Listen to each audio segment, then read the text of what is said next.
Terima kasih. Halo, selamat pagi semuanya. Selamat pagi sahabat Yayasan Kanker Anak Indonesia. Jumpa lagi dengan saya Dahlia Sarjono selaku host di sini untuk Insta Talk Series dari Yayasan Kanker Anak Indonesia. Senang sekali, semoga semuanya hari ini di Sabtu pagi ini sehat-sehat selalu, bahagia dan baik-baik saja. Oke, kita jumpa lagi pagi hari ini tentunya dengan bekerja sama dengan Yayasan Busur Emas dan di sini dengan parenting teamnya dengan Bapak Frankie Yusman. So Bapak Frankie Yusman selaku konselor akan menemani kita selama kurang lebih 1 jam dan beliau adalah sedikit banyak saya akan bacakan CV-nya. Bapak Frankie Yusman Master of Arts di bidang counseling, kemudian juga Master of Theology, CCP, dan sudah berkeluarga dengan 2 orang anak dan istri. Oke, di sini tentunya nantinya beliau juga sudah sangat pengalaman sekali karena beliau sendiri sudah memiliki 2 orang anak ya. Oke, kemudian beliau menamatkan Master of Arts-nya dari STT Rahmat Immanuel Jakarta, kemudian Master of Theology-nya di STT Sekolah Tinggi Teologi Permata Bangsa Jakarta dan mendapatkan Certified Counselor Practitioner dari Yayasan Busur Emas. Oke.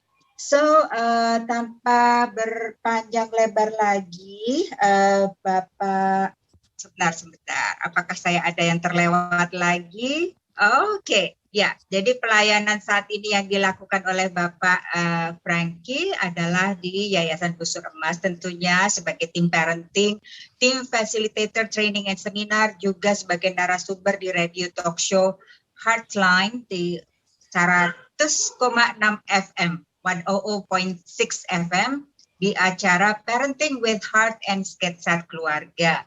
Kemudian juga pelayanan konseling di Eagle Heart Busur Emas Counseling Center dan Heart of Compassion Ministry, kemudian juga di Klinik Konseling Eklesia. Beliau juga aktif di Gereja Metodis Indonesia membantu pelayanan gerejawi dan mimbar. Oke, without further ado saya panggilkan, saya persilahkan Bapak Frankie, Bapak Frankie Yusman. Ya, selamat pagi Bu Dahlia. Selamat pagi teman-teman semuanya yang ada di medsos. Terima kasih untuk kesempatan yang diberikan pagi ini. Iya Bapak, baik-baik saja Pak ya, sehat selalu Pak ya. Sehat, puji Tuhan semua sehat ya. Katanya mesti gembira terus Bu Dahlia. Harus Pak, harus. Hati yang gembira katanya obat yang paling manjur ya. Iya, kegembiraan jadi itu apa ya? Jadi ada 4 hormon happiness ya Pak ya. Betul, itu yang imunnya bisa naik tinggi nanti. Itulah.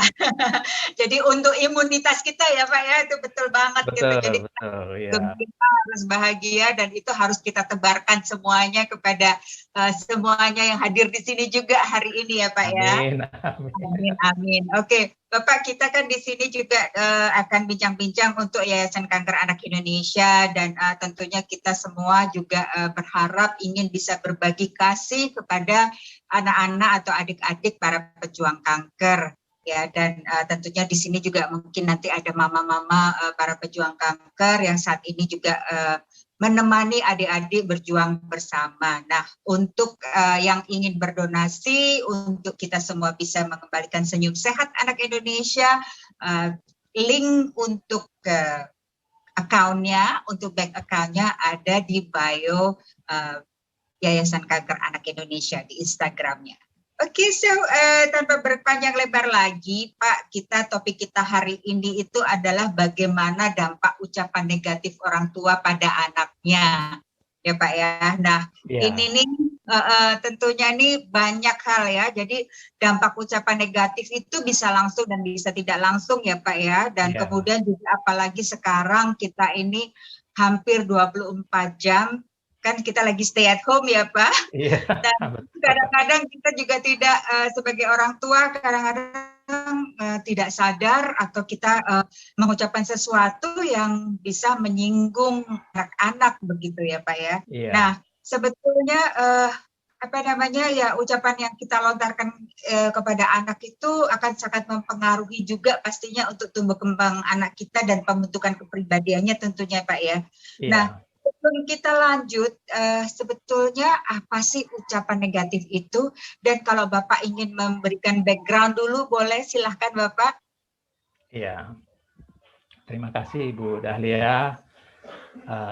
Jadi saya angkat tema ini masih kaitan sama dalam rangka Hari Anak Nasional. Betul. Kan kita peringati Hari Anak Nasional tanggal 23 Juli ya.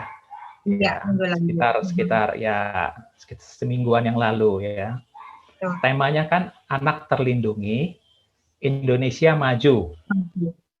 Nah, tema ini saya angkat sebagai salah satu bentuk perlindungan anak. Ya, kita tahu bahwa anak-anak perlu dilindungi secara khusus dari kekerasan tentunya ya. Nah, topik ini kaitannya adalah mengenai melindungi anak dari sisi kekerasan verbal. Betul. Ya, jadi kita seringkali sadar atau tidak sadar ya, sebagai orang tua ya, kita melontarkan perkataan-perkataan yang kurang baik terhadap anak kita ya. Atau dalam konteks kita pagi hari ini kita katakan sebagai ucapan yang negatif ya. Nah, itu kita lakukan baik dalam kondisi normal maupun dalam kondisi tidak normal. Kondisi normal itu maksudnya pada waktu itu kita sedang senang, kita sedang tenang, kita sedang gembira, ya. Maupun dalam kondisi tidak normal, mungkin pada saat kita sedang emosi, kita sedang marah, kecewa, atau sedang bete, galau ya Bu. Iya, benar. Semua mempengaruhi ya Pak. Iya. Apalagi seperti yang tadi Bu Dahlia sampaikan, di tengah kondisi pandemi, ini PPKM ini ya, sebagian besar waktu kita atau hampir semua waktu kita itu ada di rumah, ya. Betul.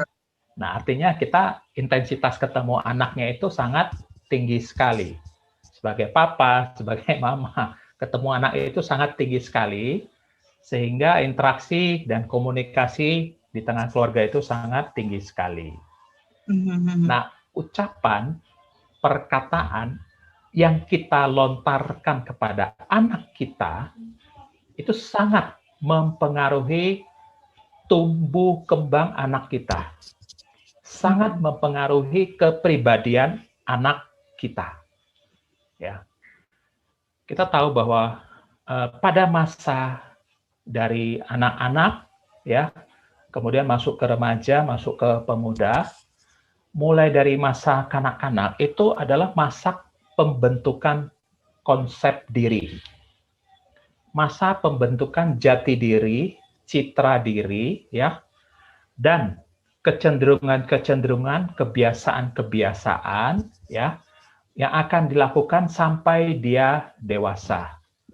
Atau dengan kata lain, kehidupan bersama-sama di tengah keluarga itu akan membentuk kepribadian seorang anak. Nah, tentu tidak terlepas di dalamnya adalah ucapan-ucapan, perkataan-perkataan dari orang tua kepada si anak, ataupun perkataan yang didengar oleh si anak tersebut di tengah-tengah keluarga. Nah, ini sangat penting sekali bahwa diakui atau tidak, ya, karakter, kebiasaan, selera, persepsi tentang kehidupan, ya, itu seseorang berasal dari apa yang dia peroleh pada masa kanak-kanaknya. Jadi masa kanak-kanak inilah membentuk kita, mengisi kita, sehingga ini kita bawa, ya. Kita tahu bahwa secara psikologis seseorang anak itu usia sampai dengan 14 atau 16 tahun itu dia itu masih terus menerima sesuatu dari luar yang membentuk dirinya. Mungkin itu apa yang dia dengar, apa yang dia baca, apa yang dia lihat, apa yang dia alami. Nah, salah satu yang saya katakan adalah perkataan kita sebagai orang tua. Sangat penting sekali. Komunikasi verbal ya. Betul, Bu. Iya. Iya, Pak. Dan itu juga selain membentuk, itu juga akan membekas ya, Pak ya? Betul, betul, Bu. Iya. Iya. Dan itu kadang-kadang juga walaupun tidak langsung ke si anak tersebut. Jadi misalnya nih kita mempunyai 2 anak atau lebih ya. Terus kemudian ada salah satu anak yang melakukan sesuatu dengan baik ya gitu. Nah, kita praise kita mengucapkan kata-kata yang baik untuk anak tersebut tentunya ya gitu. Tapi dengan misalnya kita mengatakan bahwa aduh, kamu nih selalu deh, kamu yang paling bagus, kamu yang paling pinter. Nah, itu seolah-olah jadi anak yang lain tidak pinter, tidak sepintar. Betul. Itu sudah negatif juga ya, Pak? Iya. Jadi memang betul yang Ibu Dahlia katakan ya, bahwa salah satu hal kalau kita di tengah-tengah keluarga ada lebih dari 1 orang anak ya, maka ucapan kita terhadap salah satu anak itu memang harus hati-hati sekali ya. Harus bijaksana menyampaikan perkataan terhadap salah satu anak apabila ada anak lain yang ikut menyaksikan atau ikut mendengar. Karena anak itu sangat sensitif sekali dengan ucapan orang tuanya, ya. Jadi bagi anak-anak, apalagi ketika dia usia masih kelas sampai dengan SD, ya, atau sampai umur 13-14 tahun, bagi dia ucapan orang tua itu adalah sesuatu yang sangat penting, sangat bernilai bagi dia, ya. Jadi harus hati-hati di tengah-tengah keluarga kita di dalam menyampaikan satu statement kepada salah satu anak ketika anak lain ada mendengarkan. Betul yang Ibu Dahlia katakan. Iya. Dan itu akan tergores terus sampai sepanjang masa deh. Iya, betul. Itu akan terbawa sampai dia dewasa, bahkan sampai ketika dia berkeluarga, ya. Ketika hal-hal yang demikian itu tidak diselesaikan dengan baik, itu akan terbawa terus, bahkan akan membentuk kepribadian si anak tersebut. Ya, di lain pihak, Pak, gitu, kalau misalnya anak itu merasa seperti mendengar itu, kemudian kalau anak tersebut menyampaikan ke orang tuanya itu kan baik ya, Pak ya. Tapi yang ada kan anak itu jadi kecenderungannya jadi takut karena tidak mau menyampaikan, oh bapak atau mama atau papa gitu ya, gitu berarti aku nggak sebaik dia ya, atau aku nggak sebaik kakak ya, gitu. Nah, kalau kita mungkin kita ya zaman dulu saya gitu, kalau ada adik saya diberi label seperti itu, saya akan diam aja gitu. Tapi kalau anak sekarang mungkin bisa mengatakan gitu kan. Nah, itu bagaimana cara mengencourage juga anak bahwa ini agak ini sedikit ya, Pak ya. Jadi mengencourage anak untuk bisa juga menyampaikan kata hatinya gitu. Jadi supaya kita juga mawas diri sebagai orang tua. Oke. Bagus sekali Bu Dahlia. Ini satu kondisi, satu pertanyaan yang memang banyak dihadapi oleh para orang tua, ya. Apalagi anak-anak milenial sekarang, ya. Dia sepertinya sulit menyampaikan sesuatu kepada orang tuanya, ya. Nah, bagaimana caranya supaya si anak itu mau bisa terbuka, ya, mau bisa open kepada orang tuanya? Nah, saya mau katakan bahwa ini adalah satu proses di dalam hubungan orang tua dengan anak, secara khusus dalam hal mereka berinteraksi dan berkomunikasi. Proses ini tidak bisa terjadi 1-2 hari saja, tidak. Tapi proses ini dimulai memang dari masa bayi sampai anak itu masuk ke balita, kemudian usia sekolah. Nah, proses ini adalah proses untuk membangun kepercayaan anak kepada orang tuanya. Tidak sedikit orang tua ketika anak menyampaikan sesuatu yang dialami, nah orang tua tidak memberikan respon yang baik. Orang tua tidak mendengarkan dengan baik. Orang tua tidak dapat memahami dengan baik. Nah, itu bagi anak, itu sebagai satu value. Wah, percuma lah saya ngomong sama mama. Percuma saya ngomong sama papa. Malah saya diomelin. Malah saya. Nah, ya ingat ya, kita sebagai papa, sebagai mama, harus bisa memahami hal ini. Dan kita harus bisa mendengar dengan baik apa yang menjadi isi hati daripada anak kita. Ya. Jadi kadang-kadang apa yang disampaikan dengan apa yang dialami itu adalah dua konteks yang berbeda. Nah, itu orang tua harus belajar bagaimana bisa berempati kepada anak, bagaimana bisa menjadi pendengar yang baik kepada anak kita, tidak menghakimi, tidak menjudge, tidak menyalahkan. Ini sangat penting sekali. Makanya saya katakan ini sebagai satu proses, sebagai hal yang terus berjalan di dalam kehidupan di tengah keluarga. Nah, ketika ini terbangun dengan baik, ya, anak itu akan merasa nyaman, merasa senang bicara dengan orang tuanya. Tetapi ketika hal membangun kepercayaan itu tidak terbina, tercipta dengan baik, anak itu akan cenderung tidak mau bicara dengan orang tua.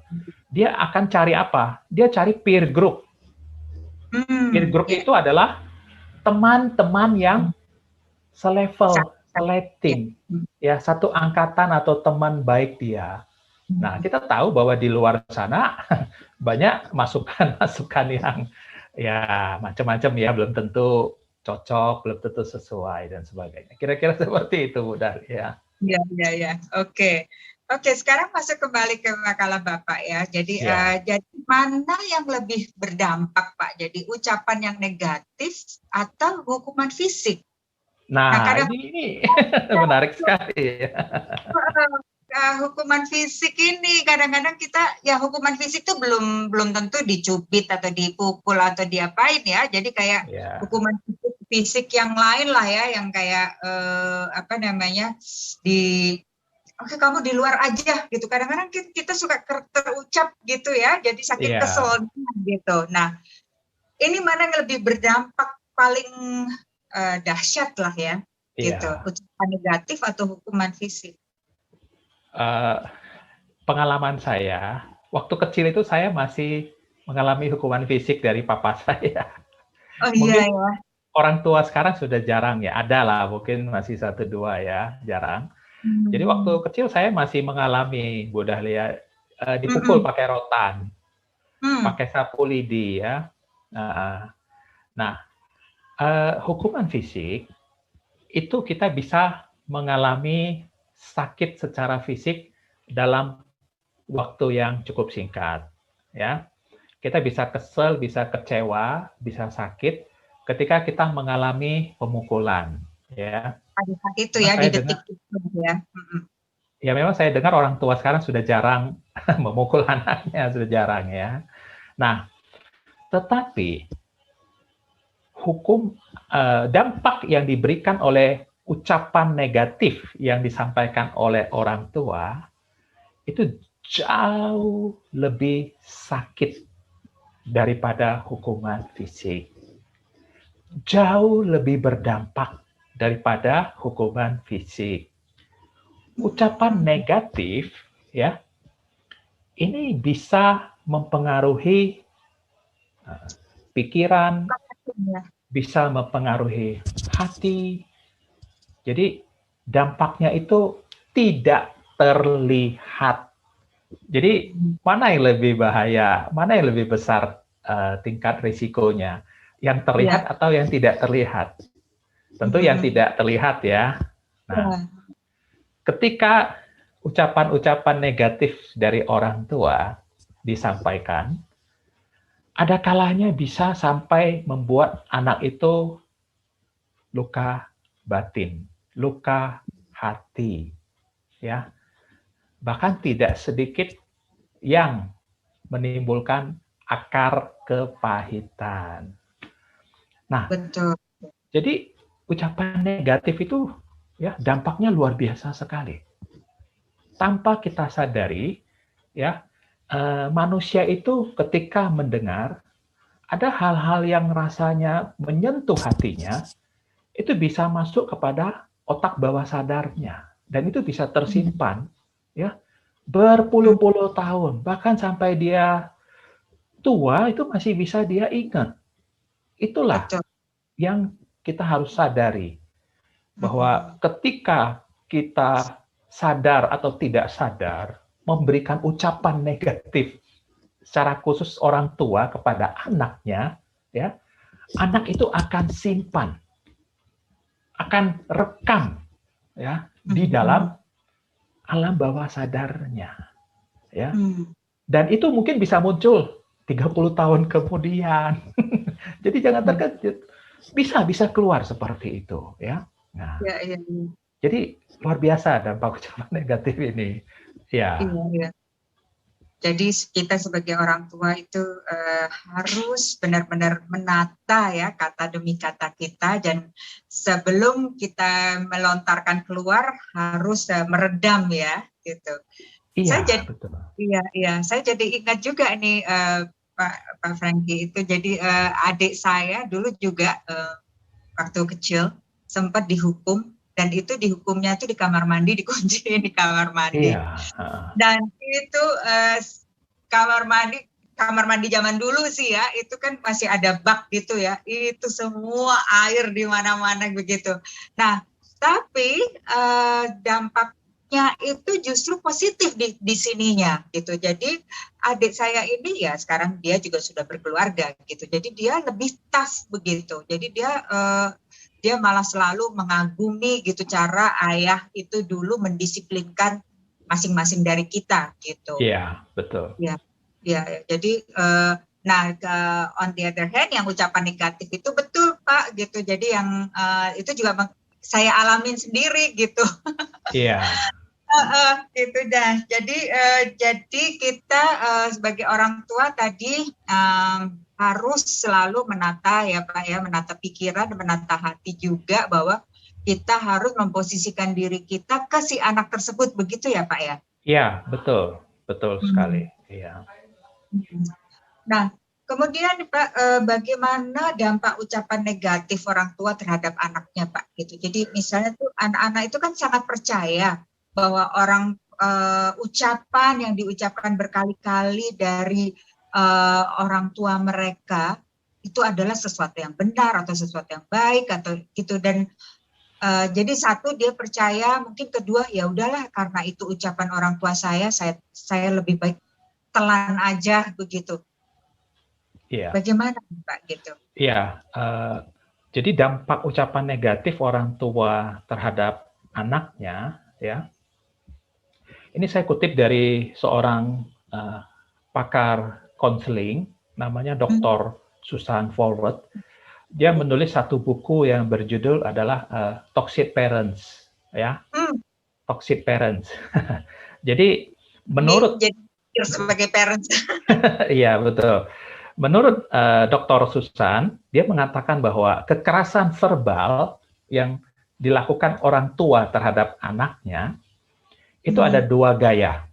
Ada dua gaya. Gaya yang pertama adalah menyerang anak secara langsung, secara terbuka. Jadi ini betul-betul face to face, ya. Ini yang dilakukan oleh orang tua. Kemudian nanti yang kedua adalah kekerasan verbal yang dilakukan secara tidak langsung. Nah, apa yang dimaksud dengan menyerang anak secara langsung atau ucapan negatif terhadap anak secara langsung atau kekerasan verbal terhadap anak secara langsung, yaitu ketika orang tua ya secara langsung berkata kepada anaknya, ya, memberikan julukan tertentu kepada anaknya, ya, Misalnya mengatakan, kamu anak yang bodoh, kamu Ya. anak yang tidak berguna, mama nyesal melahirkan kamu. Ya. Aduh. Nah, ini adalah perkataan-perkataan yang sifatnya langsung kepada si anak. Ya. Atau juga ada yang orang tua mengatakan si gemuk kepada anaknya. Ada ya? Body shame. Ya. Iya, ada. Heeh. Ada juga anak yang mengatakan, wah, kamu anak yang lelet. Ada nggak? Ada. Kamu anak yang lambat. Ada. Nah, jadi itu adalah orang tua yang menyampaikan ucapan negatif secara langsung kepada si anaknya. Ya. Nah, ucapan negatif secara langsung ini akan berdampak jangka panjang. Berdampak jangka panjang terhadap perasaan, emosi, pikiran si anak, dan akan mempengaruhi citra dirinya, gambar dirinya. Saya ambil contoh aja, ya. Ada orang tua yang bilang begini, kamu ini anak bodoh loh. Kamu lihat tuh, si A tuh pinter sekali. Nah, apa yang dialami oleh anak ini ketika dia mendengar perkataan negatif dari orang tuanya, dia langsung pikir, papa saya bilang saya anak bodoh. Mama saya bilang saya anak bodoh. Wah, di sekolah saya kurang pintar. Wah, memang saya anak bodoh. Itu yang jadi proses di dalam dirinya, ya. Dan akhirnya apa? Anak ini tadinya sebetulnya tidak bodoh, cukup nilainya baik di sekolah. Tapi karena ucapan negatif yang secara langsung menyerang si anak, ya, makanya anak itu akhirnya memproses dirinya dengan perkataan dari orang tua tersebut. Rasa percaya dirinya turun. Ya. Jadi dia timbul di dalam hatinya, saya bodoh. Saya bodoh, saya memang bodoh, saya memang bodoh. Akhirnya anak itu memang betul-betul bodoh jadinya. Itu yang terjadi. Dan itu ya, Pak ya? Iya. Jadi ingat, kata-kata itu jadi diproses oleh si anak. Ya, diproses oleh si anak. Nah, ini dampaknya bisa jangka panjang. Ya, jangka panjang, mungkin bisa bertahun-tahun ya kepada si anak ini, percakapan langsung yang diberikan dari orang tua kepada anaknya.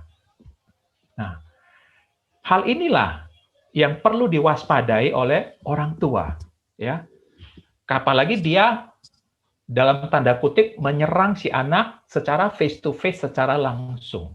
Jadi dampaknya sangat besar sekali ya kepada si anak tersebut. Nah, jadi itu adalah hal yang pertama, gaya yang pertama yang disampaikan oleh Dr. Susan Forward di dalam bukunya Toxic Parents. Ya. Nah, yang kedua adalah ya kekerasan verbal secara tidak langsung. Apa itu kekerasan verbal secara tidak langsung? Ya. Nah, kekerasan verbal secara tidak langsung ini adalah ungkapan yang disampaikan orang tua kepada si anak, ya, secara tidak langsung, tetapi perkataan itu menusuk hati. Perkataan itu melecehkan si anak. Perkataan itu menghina si anak. Walaupun orang tua kadang-kadang menganggapnya ini sebagai humor, bercanda, ya. Ya, ini hanya ngomong main-main saja. Nah, Bapak Ibu yang kita mendengar pada pagi hari ini, hati-hatilah karena kita juga bercanda dengan anak-anak kita, ya. Jadi kadang-kadang orang tua tuh sifatnya ya mungkin ya main-main atau hanya bersenda gurau, ya. Tuh kamu lihat tuh, ya. kamu jelek kayak dia tuh. Maksudnya mungkin hanya main-main saja, ya. Wah, kamu tahu nggak? Dulu kamu itu salah ambil dari rumah sakit loh. Ada orang tua yang secara humor kepada anaknya bicara seperti itu ya. Kamu tahu nggak? Kalau anak papa tuh sebetulnya nggak seperti itu. Itu anak orang lain ya seperti itu. Ya, dulu papa ambil kamu dari panti asuhan. Misalnya kata-kata yang kesannya sepertinya biasa-biasa saja, normal-normal saja ya.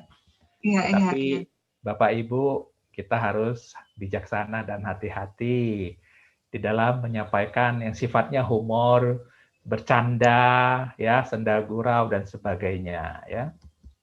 Nah, itu adalah kekerasan verbal yang secara tidak langsung kita sampaikan kepada anak kita. Nah, dampaknya apa? Dampaknya adalah ya, itu bisa menciptakan persepsi negatif diri si anak. Kita seringkali lihat ada anak yang pemalu. Ada nggak anak yang pemalu? Ada anak yang pemalu. Ya, introvert gitu ya. Betul, Bu Dahlia. Nah, ini ketika kita lakukan proses konseling, ya, kita akan ketemu akar masalahnya. Rupanya akar masalahnya adalah papa atau mamanya pernah memberikan ucapan negatif tentang si anak. Ya, kamu tuh nggak bisa loh. Wah, anak itu akhirnya tidak pede. Anak itu akhirnya merasa anak yang malu, anak yang rendah diri, ya, anak yang gugup, anak yang tidak bisa bergaul di lingkungan sosialnya. Nah, itu kenapa? Itu karena adalah ucapan-ucapan negatif yang pernah dia terima, pernah dia dengar, ya, dari orang-orang yang terdekat dengan dia, ya. Kita tahu kalau di sekolah mungkin ada anak yang mengalami bully. Itu salah satu bentuknya juga bisa dalam bentuk ucapan-ucapan negatif. Tetapi Bapak Ibu, teman-teman semuanya, ucapan negatif dari orang tua itu dampaknya jauh lebih besar. Dampaknya jauh lebih panjang. Dampaknya jauh lebih dalam terhadap anak kita. Karena bagi anak, orang tua itu menempati porsi yang sangat tinggi, bahkan tertinggi di dalam kehidupannya. Ya, boleh katakan anak masa kecil dia menganggap ucapan orang tua itu sebagai satu titah, satu seperti raja memberikan perintah kepada rakyatnya. Sudah seperti itu, ya. Jadi ketika kita sebagai orang tua keliru menyampaikan perkataan, nah itu berdampaknya luar biasa sekali. Begitu, Bu Dahlia. Iya.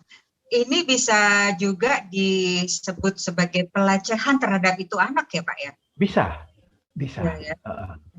Salah satu bentuk pelecehan adalah dalam bentuk verbal. Bisa sekali, betul, Bu. Iya. Nah, Pak, tadi masih menyambung yang tadi itu, jadi bagaimana kita sebagai orang tua bisa memilih kata-kata yang baik, yang akhirnya juga bisa menjadi motivasi bagi anak itu, gitu. Baik itu yang langsung kepada dia maupun misalnya dengan pujian yang ke anak yang lain, gitu. Apakah tadi kan salah satunya mungkin orang tua itu bergurau atau bercanda, tapi itu keadaan yang salah kan ya, gitu. Nah, dan itu udah terlanjur, maksudnya udah terlanjur melekat, udah terlanjur masuk gitu ke alam bawah sadarnya si anak gitu. Nah, bagaimana kita sebagai orang tua bisa memilih dan memilah kata-kata yang baik untuk bisa disampaikan ke anak bahwa untuk memotivasi lah gitu. Karena kan walaupun kita udah bilang, sorry nak, itu tadi papa bercanda loh, mama bercanda loh, tapi tetap aja udah terlanjur dilontarkan kan gitu. Iya, betul.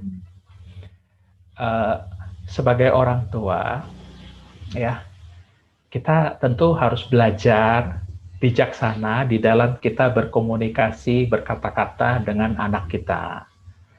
Nah, hal ini ya tidak bisa terjadi dalam 1-2 hari, 1-2 bulan, 1-2 tahun. Ini juga sebagai satu proses bagaimana kita sebagai orang tua mengalami hal-hal ketika kita menjadi anak-anak di dalam keluarga asal kita. Ya. Jadi kalau kita di keluarga asal, ya, kita hidup bersama dengan orang tua yang selalu memberikan persepsi negatif, selalu merasa curiga, selalu merasa pikiran-pikiran yang tidak baik, ya. Nah, apa yang kita alami seperti itu ketika kita masih kecil sampai remaja sampai pemuda, nah itu akan kita lakukan juga terhadap anak kita. Nah, betul. Jadi sebaliknya, kalau kita di tengah-tengah keluarga asal kita yang orang tua kita, ya, selalu memberikan pujian, selalu mengapresiasi, ya, selalu kasih motivasi.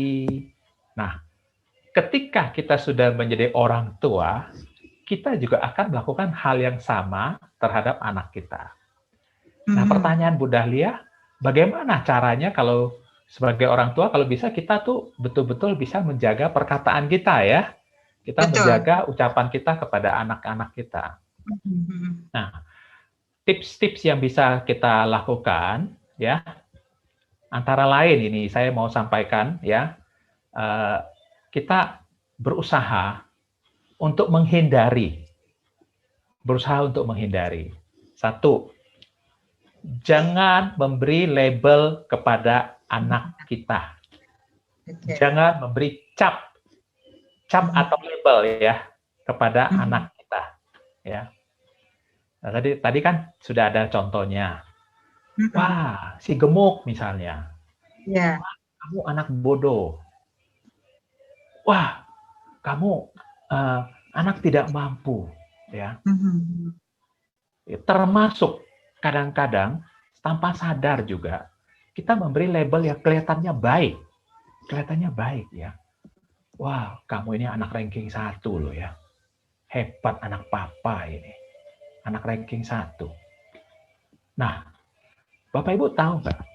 Ketika kita memberi label kepada anak kita, anak ranking 1, bagi si anak, itu jadi beban. Ya. Jadi beban. Wah, dia menangkapnya, papa saya, mama saya, maunya saya itu selalu ranking 1 di kelas. Nah, ketika anak itu terima rapor, dapatnya ranking 3, apa yang terjadi? Anak itu akan sangat tidak nyaman. Betul. Meskipun orang tua dia pikirnya baik. Meskipun orang tua pikirnya sifatnya adalah untuk memotivasi, ya. Nah, yang pertama kita harus lakukan adalah jangan memberi label kepada anak kita. Tetapi yang kita harus lakukan adalah memberikan dorongan, memberikan semangat, ya, memberikan kata-kata yang positif, memberikan kata-kata motivasi, ya. Contohnya seperti ini, ya. Satu waktu anak saya datang kepada saya, ya. Jadi dia bawa hasil ujian matematiknya kepada saya. Dapat nilai 4,5. 4,5 dari 10, ya, paling tinggi 10. Anak saya dapat 4,5. Jadi kebanyakan orang tua, ya saya tidak bicara, ya. Ini sebagian besar orang tua ketika anak-anak datang bawa nilai matematik 4,5, apa yang kita lakukan? Apa yang kita lakukan kebanyakan? Langsung marah, ya. Emosinya naik. Ya. Marah. Ya. Bisa anak itu baru ngomong 2 kata, mamanya udah ngomong 20 kata. Ya. Udah ngoceh terus katanya ya. Ngoceh terus ya. Nah, ini yang banyak dialami oleh anak-anak. Sehingga tidak sedikit anak-anak itu kadang-kadang tidak mau kasih tahu orang tua nilai sekolahnya ya. Karena dia takut. Ya. Dia nggak nyaman. Dia pikir kalau saya kasih tahu papa saya, mama saya pasti dimarahin. Itu yang langsung tercipta di sini. Ya, betul. Nah, yang saya lakukan adalah, ya, saya tidak memvonis anak saya. Saya tidak menghakimi anak saya. Saya tidak memberi label anak saya. Ya, saya bisa kasih label loh. Kamu ini memang nggak bisa matematik. Itu saya kasih label loh kepada anak saya. Betul nggak, Bu? Iya kan? Nah, saya tidak lakukan itu ketika anak saya datang bawa nilai matematiknya 4,5 atau nilai merah, saya bilang begini, oke, Papa tahu kamu sudah berusaha. Papa tahu kamu sudah belajar. Papa tahu ketika mau ujian ini, kamu sudah bolak-balik buku dengan baik. Ya. Papa bangga dengan usaha kamu. Papa percaya, nanti kalau ada ujian lagi, kamu bisa dapat nilai lebih baik. Coba, apa yang anak itu rasakan? Anak itu merasa harga dirinya terangkat lagi. Anak itu merasa kita menghormati dia. Anak itu merasa papa saya memahami saya. Anak itu merasa orang tua itu mengerti saya. Anak itu merasa harga dirinya terangkat. Dan apa yang akan dia lakukan selanjutnya? Dia akan berjuang. Dia akan berusaha. Dia akan lakukan lebih baik lagi. Ya. Itu yang kita lakukan. Kasih motivasi. Kasih semangat kepada anak kita. Ya. Nah, itu yang pertama, kita jangan memberi label kepada anak kita. Ya. Nah, hari ini kita belajar lagi hal yang kedua. Ya. Hal yang kedua adalah jangan pernah membandingkan anak kita dengan anak orang lain. Ya. Saya tahu tidak sedikit Bapak Ibu ya tanpa sadar membandingkan anak kita dengan anak yang lebih pinter, dengan anak yang lebih berprestasi, dengan anak yang lebih hebat dari anak kita. Sebetulnya tujuan kita adalah supaya memotivasi anak. Ya, betul ya. Supaya anak kita bisa seperti anak tersebut. Bapak, Ibu, ya, teman-teman, tahukah kita ketika kita membandingkan anak kita, ya, anak kita itu akan merasa seperti tertusuk. Akan merasa sakit ketika dia dibanding-bandingkan dengan orang lain. Termasuk membandingkan kakak dengan adik. Anak pertama dengan anak ketiga. Termasuk hal seperti itu. Ya. Jadi, hari ini kita belajar untuk tidak membanding-bandingkan anak kita dengan anak orang lain, atau anak kita yang satu dengan anak kita dengan yang lainnya. Ya. Nah, setiap anak itu adalah unik. Setiap anak itu adalah khas. Betul. Setiap anak adalah spesial. Setiap anak adalah tidak ada satupun yang sama di dunia ini. Itu Tuhan luar biasa. Ya, Tuhan luar biasa sekali. Ya. Nah, saya tahu kita punya hati sebagai papa mama itu baik ya, betul ya. Mau anak kita prestasinya paling bagus, mau anak kita juara, mau anak kita paling top di sekolah, di teman, di pergaulan. Itu semua hati orang tua baik sekali. Saya tahu, itu sangat baik sekali. Mau anaknya mendapatkan segala sesuatu yang terbaik, tertinggi, terhebat, ya. Tetapi kita harus ingat, ya, anak itu anugerah Tuhan, anak itu pemberian Tuhan, ya.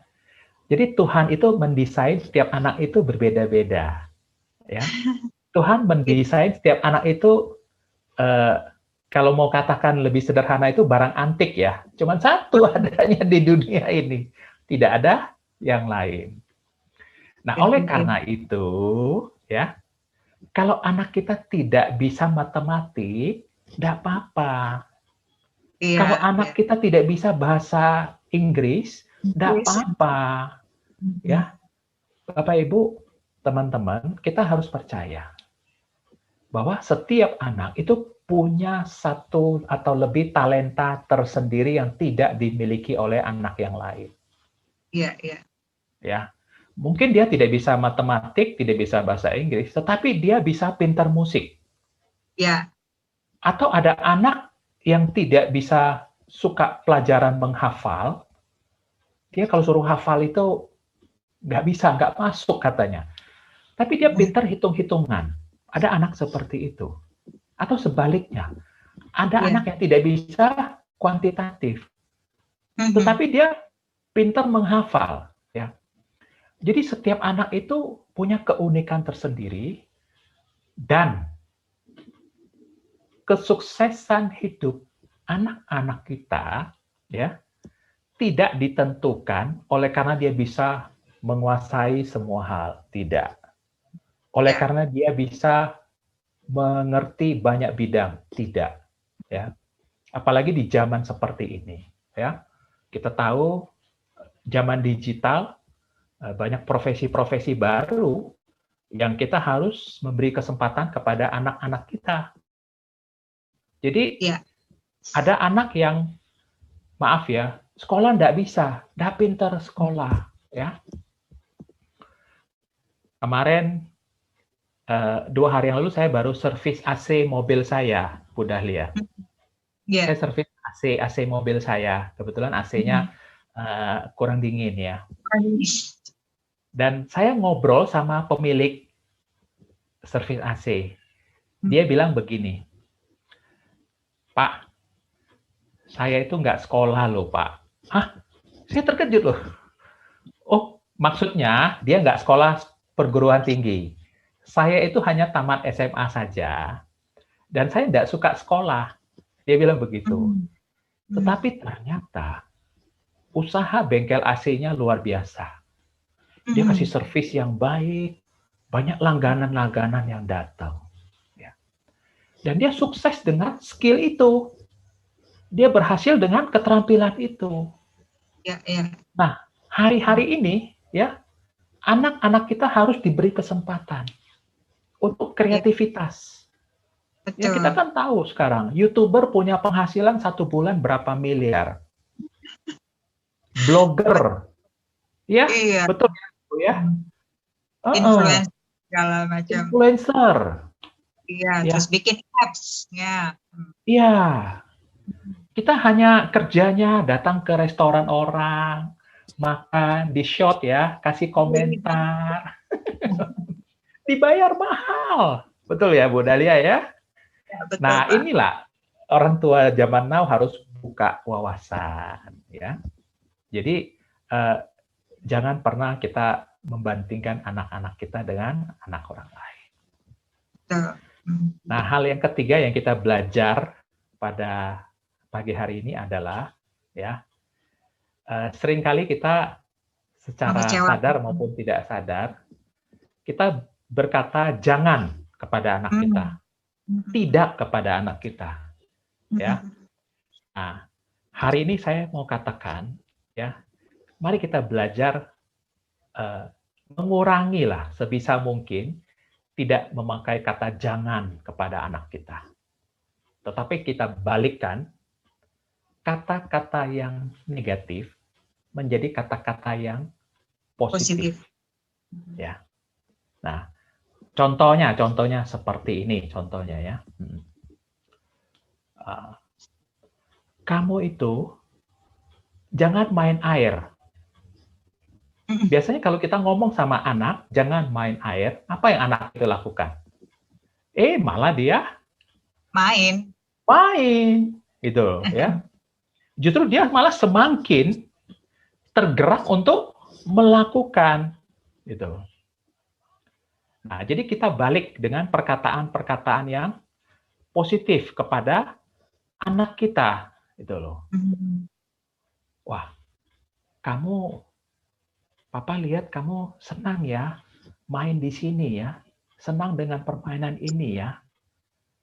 Kamu lebih menyukai, kamu lebih nyaman, kamu lebih pintar dengan permainan seperti ini ya.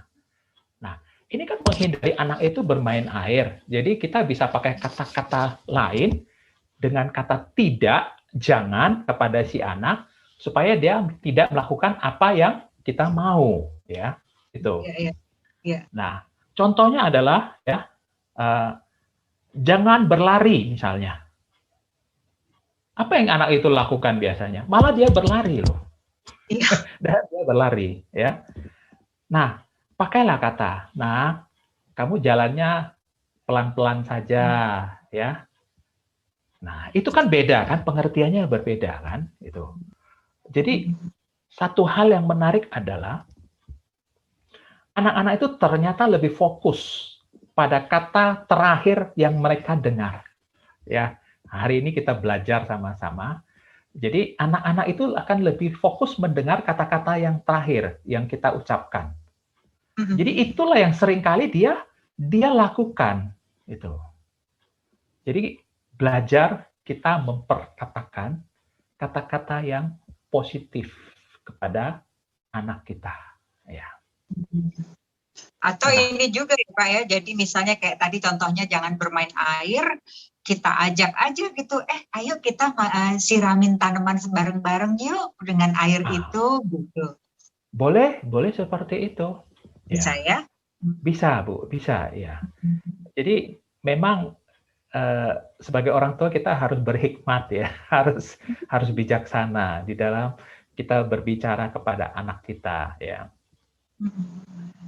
Nah, hal yang lain yang harus kita hindari di dalam berkomunikasi dengan anak ya, sehingga ini tidak menimbulkan ucapan yang negatif atau bahkan kekerasan verbal adalah jangan menyalahkan anak.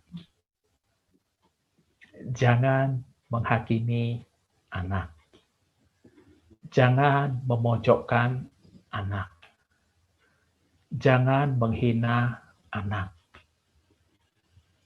Ya, saya tahu tidak sedikit orang tua karena tidak bisa mengendalikan emosinya. Tidak sedikit orang tua karena pergumulan yang dihadapinya. Ya, mungkin dia sudah stres, banyak masalah, ya. Sehingga ketika dia menyampaikan ucapan-ucapan terhadap si anak, ya, itu cenderung adalah ucapan-ucapan yang sifatnya menyalahkan si anak, menghakimi si anak, memojokkan si anak, bahkan tidak sedikit yang menghina si anak tersebut. Nah, para orang tua, Bapak Ibu, rekan-rekan, teman-teman, ya, menjadi orang tua zaman ini saya tahu bukan hal yang mudah, ya. Tapi mari sama-sama kita belajar, ya. Ketika anak-anak kita, ya, yang masih dalam proses pertumbuhan, pasti dia punya kesalahan, dia punya kekurangan, dia punya kelemahan, ya. Kita belajar untuk bisa menerima anak apa adanya. Bukan ada apanya. Terbalik ya. Ya. Belajar terima anak apa adanya. Ya. Jangan menghakimi anak kita. Jangan menyalahkan anak kita, ya. Berikan anak kita kesempatan untuk bisa berimprovisasi, berkreativitas. Ya. Berikan anak kita untuk bisa membentuk jati dirinya sendiri. Ya. Saya ambil contoh lah yang sederhana, contoh ya, contoh aja. Jadi lebih banyak contoh lebih gampang kita bisa mengerti. Ya. Ada seorang ibu yang ngajar anaknya masak-masak. Katakanlah anaknya mungkin sudah SMP atau SMA. Ini ibu-ibu mungkin sering ya, khususnya anak wanita mungkin ya. Jadi dia ajarin anak, ini resepnya ABCD, cara masaknya seperti ini. Ya. Jadi diajarkan dengan harapan supaya si anak ini bisa masak sendiri tentunya ya. Oke, ternyata si anak sudah mengerti, anak sudah bisa. Nah, singkat kata, satu waktu anak ini ketika dia masak sendiri, ya, dia pakai cara yang berbeda. Dia pakai menu atau bahan yang berbeda. Apa yang biasa dilakukan oleh orang tuanya? Kok nggak sesuai apa yang saya ajarkan? Betul nggak? Itu biasanya muncul kan? Langsung dicacat ya. Nah, itu kan? Kamu ini saya sudah kasih tahu seperti ini. Kok kamu nggak lakukan? Betul nggak? Seperti itu.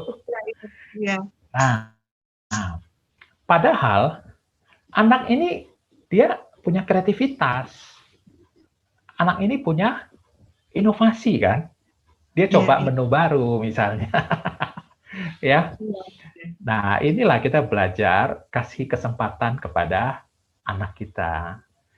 Nah, berikan semangat, berikan dorongan, berikan motivasi ya. Sehingga anak kita bisa terbangun kepercayaan dirinya, bisa terbangun kemauan dia berusaha, ya, bisa terbangun daya juangnya, ya. Ya, ini tidak terasa waktu kita sudah hampir habis. Ya, udah hampir habis. Iya. Iya nih Pak, aduh kita jadi sebetulnya juga bukan kita saja yang meminta anak untuk menjadi begini atau menjadi begitu gitu. Jadi selama proses itu sebetulnya kita juga berproses bersama ya Pak ya, gitu. Jadi orang tua dan anak ya. Jadi tidak hanya kita yang meminta anak menjadi begitu, kemudian itu juga tidak hanya kita mengerem untuk tidak berkata-kata negatif. Tapi kita juga harus menilik juga ke si anak ini. Sebetulnya anak ini tuh apa sih gitu yang dirasakan atau yang dimauin atau apa. Nah, kita cari kata-kata bersama. Seperti itu bagaimana? Iya, ya, kan? Betul sekali Bu. Iya, betul. Iya. Jadi anak-anak sekarang ini kan mereka rata-rata adalah generasi milenial ya. Generasi milenial. Gen Z. Ya. Ada juga yang generasi Z ya, ada juga yang paling kecil itu mungkin generasi Alpha. Nah, Alpha yang sekarang ya. Setelah generasi Alpha yang terbaru.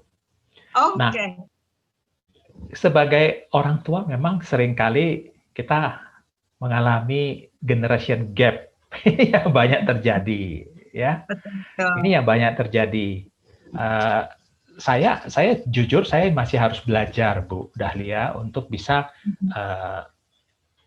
masuk di dalam dunia anak saya. Saya masih harus belajar ya. Bagaimana mereka punya selera, bagaimana mereka punya style ya. Nah, orang tua zaman now, salah satu hal yang penting adalah dia pasti bisa memahami ya dunianya anak-anak dia sekarang ini. Ya, Mhm. saya contoh aja. Sebetulnya saya tidak terlalu bisa menggunakan Facebook. Itu contoh Mhm. saja. Tetapi karena anak saya ada Facebook, jadi saya harus belajar. Ah, Saya harus membuat account. Saya harus bisa minimal mengerti tentang Facebook. Nah, tujuannya apa? Ketika saya ada account Facebook, saya bisa sama-sama dengan anak saya. Saya bisa tahu perkembangan anak saya di dalam media sosial tersebut. Nah, jadi orang tua zaman now supaya bisa nyambung, ya mau tidak mau, bisa tidak bisa, harus menyelami dunianya anak-anak kita pada saat ini. Ya, anak-anak sekarang pinter main Mobile Legend, betul nggak?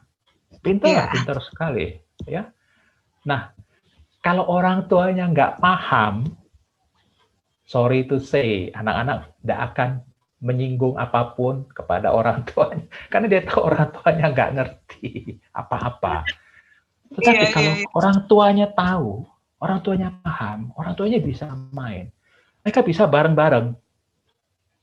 Nah, di sanalah mulai dibangun relationship, Mhm. bisa tercipta keintiman ketika orang tua anak itu sama-sama punya selera yang sama, melakukan kegiatan bersama, punya hobi yang sama. Nah, kira-kira sih seperti itu yang kita bisa lakukan.